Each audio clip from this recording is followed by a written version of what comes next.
પ્રીતિ ઘેટિયા અને મારી બેબી છે પ્રિશા ઘેટિયા. અને એનો અમારે આ પ્રશ્ન છે એડમિશન બાબતનો. અમે મેડિકલમાં એડમિશનની પ્રોસેસ હાલે ને એમાં મેં 8 ઓક્ટોબરે મેં એડમિશન લીધેલું. એડમિશન ફી ભરેલી. આયુર્વેદિક કોલેજ છે સિદ્ધેશ્વર હનુમાન, સુરેન્દ્રનગર જિલ્લો વઘાડા ગામ અને તાલુકો ડસા. અને એમાં એ ફી ભરેલી અને અમને એમ કે આગળના રાઉન્ડ રાખવા માટે અમારે આ ફી ભરવી પડશે એટલે અમે આગળના રાઉન્ડમાં રહેશું. અમને એ જાણ નહીં કે આ ડોક્યુમેન્ટ જમા ન કરવાના હોય.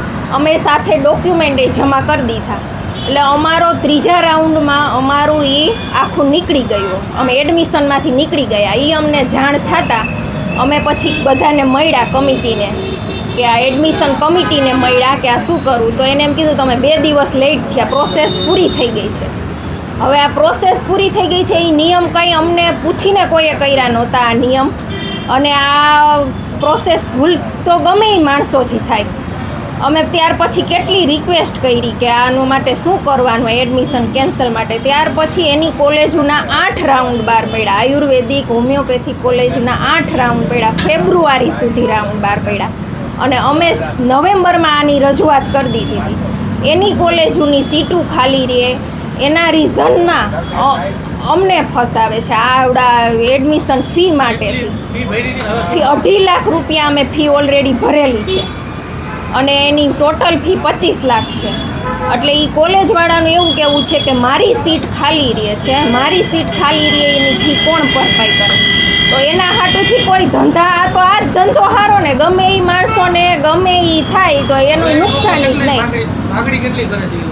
અને એ લોકો પહેલાં તો એમ જ કીધું કે અમારી ફી આ ખાલી રહે એ સીટની ફી આપવાની એમ 25 લાખ આની ટોટલ ફી છે. પછી એને એવું કીધું એકવાર કે અમે પછી બીજે રજૂઆત કરી કે ગાંધીનગરને આ મુખ્યમંત્રીને ને શિક્ષણ મંત્રીને બધાને રજૂઆત કરી કે આનું કાંઈક તો પ્રોસેસ હોય ને. અમારા ડોક્યુમેન્ટ માટે અમારી છોકરીને જિંદગીનો સવાલ છે. ડોક્યુમેન્ટ અમારે જોઈ છે પાછા. તો આનું કાંઈક કરો અમને હેલ્પ એમ. તો કોઈનું એ ટ્રસ્ટી પ્રિયંક વ્યાસ કરીને છે એ ટ્રસ્ટી કોઈની વાત સાંભળવા તૈયાર જ નથી.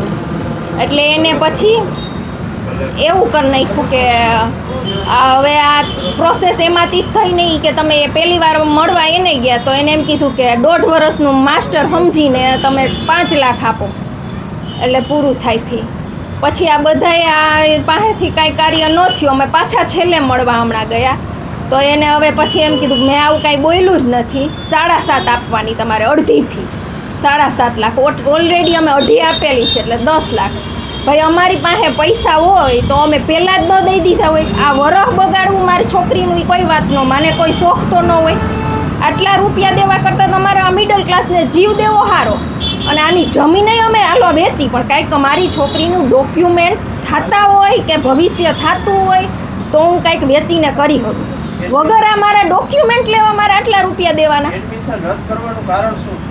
એડમિશન રદ કરવાનું કારણ એને હવે આ ભૂલથી લેવાઈ ગયો ને અમારે એ સેન્ટરમાં જવું જ નહોતું અને એ વિસ્તારમાં. પણ આ તો અમે આ મેરિટમાં ટકવા માટે એમાં ફી ભરી હતી અને એ બધા અમને એમ કે ફી ટ્રાન્સફર થાય જેમ રાઉન્ડ બહાર પડતા જાય ને તમે સિલેક્શન નાખો ને.